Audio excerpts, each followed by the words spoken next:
السلام علیکم ورحمۃ اللہ وبرکاتہ۔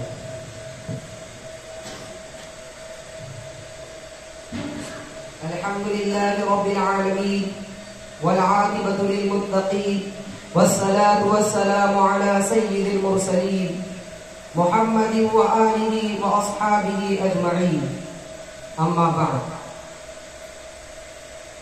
محترم و مکرم اساتذہ کرام، مہمانان گرامی اور عزیز دوستوں، یہ فیضان کرم تھا یا کہ مکتب کی کرامت تھی؟ یہ فیضان کرم تھا یا کہ مکتب کی کرامت تھی؟ سکھائے سے اسماعیل کو آداب فرزندی۔ آج کی اس پر رونق اور پربہار محفل میں مدرسے کی اہمیت کے موضوع پر کچھ مفید اور کارآمد باتیں عرض کرنا چاہتا ہوں۔ امید ہے کہ میری باتیں غور سے سنی جائے گی۔ محترم سامعین، مدرسے کی اہمیت کے عنوان پر کچھ عرض کرنے سے پہلے سوال اٹھتا ہے کہ مدرسہ کیا ہے؟ تو اس سوال کے جواب میں عرض ہے کہ مدرسہ اس مقام کا نام ہے جہاں سے دینی علوم و فنون کے ماہرین اور اہل کمال پیدا ہوتے ہیں۔ مدرسہ ایک ایسا پاور ہاؤس ہے جہاں سے اسلامی تعلیمات کی برقی لہریں عالم میں پھیلتی اور کائنات عالم کے انسانوں کو اپنی نورانیت سے نوازتی اور سرفراز کرتی ہے۔ مدرسہ ایک ایسی تربیت گاہ ہے جہاں ہمارے طلباء اور علوم و فنون کے حاصل کرنے والوں کی مکمل تربیت ہوتی ہے۔ مدرسہ ایک ایسا قلعہ ہے جس میں ہر طرف قول اللہ و قول الرسول کی صدائیں دل نواز بلند ہوتی رہتی ہے اور ہر طرف کسی کا ترانہ گونجتا رہتا ہے۔ مدرسہ ایک ایسی چھاؤنی ہے جہاں اسلام کے پاسبان و محافظ اور فوجی و سپاہی تیار ہوتے ہیں۔ مدرسہ ایک ایسی درسگاہ کا نام ہے جہاں سے اخلاق اور تقوی و طہارت کے چشمے جاری ہوتے ہیں اور وہ جاری چشمے تمام عالم انسانیت کو سیراب کرتے ہیں۔ محترم سامعین، دنیا کی تاریخ شاہد ہے کہ مدرسے کی چہار دیواری سے نکلے ہوئے افراد نے دنیا والوں کے دل جیت کر ان کو اخوت و بھائی چارگی، صلاح و تقوی، رشد و ہدایت اور کامیابی و کامرانی کا ذریعہ پیغام دیا۔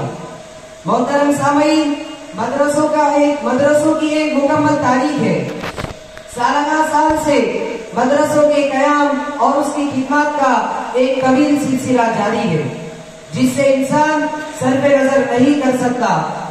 دنیا کے تمام ملکوں میں مدرسوں کا ایک لمبا چوڑا جال بچھا ہوا ہے جہاں قول اللہ و قول الرسول کی صدائیں دل نواز بلند ہوتی رہتی ہے اور جگہ ہمہ وقت اسلامی تعلیمات کا غلغلہ بلند ہوتا رہتا ہے۔ مدرسہ اور جگہ ہمہ وقت اسلامی تعلیمات کا غلغلہ بلند ہوتا رہتا ہے۔ اسلام کی نشر و اشاعت اور اس کی بقا میں مدرسوں کا رول نہایت ہی اہم ہے۔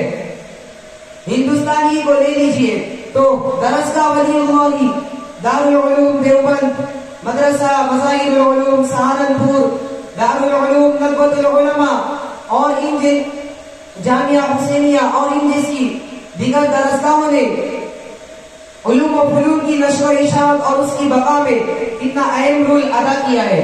اس کا اندازہ تو وہی حضرات کر سکتے ہیں جو ان درسگاہوں کی تاریخ، ان کے کارناموں، نیز ان کے کارگزاریوں سے واقف ہے۔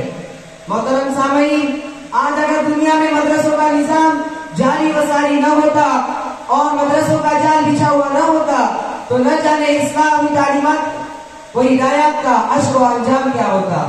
لہذا آج ہمارے لیے ضروری ہے جہاں مدرسے قائم ہے ان کی دیکھ ریکھ کرے اور ان کو آگے بڑھانے کی صحیح اور جدوجہد کرے۔ جہاں مدرسے نہیں ہے وہاں مدارس قائم کرے، مکاتب کے نظام کو جاری و ساری کرے تاکہ ان دینی مدرسوں اور مکاتب دینیہ اسلامیہ کے ذریعے مزید اسلام کو فروغ حاصل ہو اور ہماری آنے والے نسلیں مزید دین سے آشنا ہو سکے۔ اگر ایسا نہ ہوا اور ہم نے ایسا نہ کیا تو نہ جانے اسلام اور اسلامی تعلیمات کا حشر اور انجام کیا ہوگا، جس کے ہم سب جواب دہ ہوں گے۔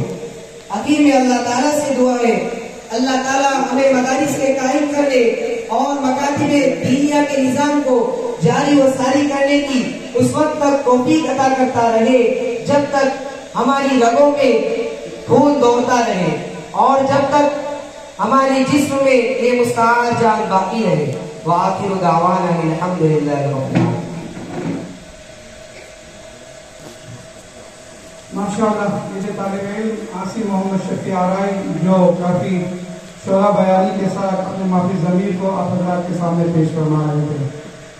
محترم حضرات، جیسا کہ آپ جانتے ہیں آج کی ضرورت کے پیش نظر مدارس اسلامیہ کے اندر جس طرح دینی تعلیمات دی جاتی ہیں، اسی طرح ثانوی درجے میں عصری علوم سے بھی طلباء کو روشناس کرایا جاتا ہے، اور مدرسے کے اندر بھی پریڈ کے حساب سے انگریزی، ریاضی، کمپیوٹر کی تعلیمات سے طلباء کو آراستہ کیا جاتا ہے۔ لہذا اسی کا ایک نمونہ آپ حضرات کے سامنے زبان انگریزی میں تقریر کے صورت میں پیش کرنے کے لیے دعوت سخن دیتا ہوں طالب علم بلال عرفان راؤل کو کہ وہ آئیں اور یونٹی اینڈ بردرہڈ ان اسلام اس عنوان پر زبان انگریزی میں آپ حضرات کے سامنے ایک تقریر پیش فرمائیں۔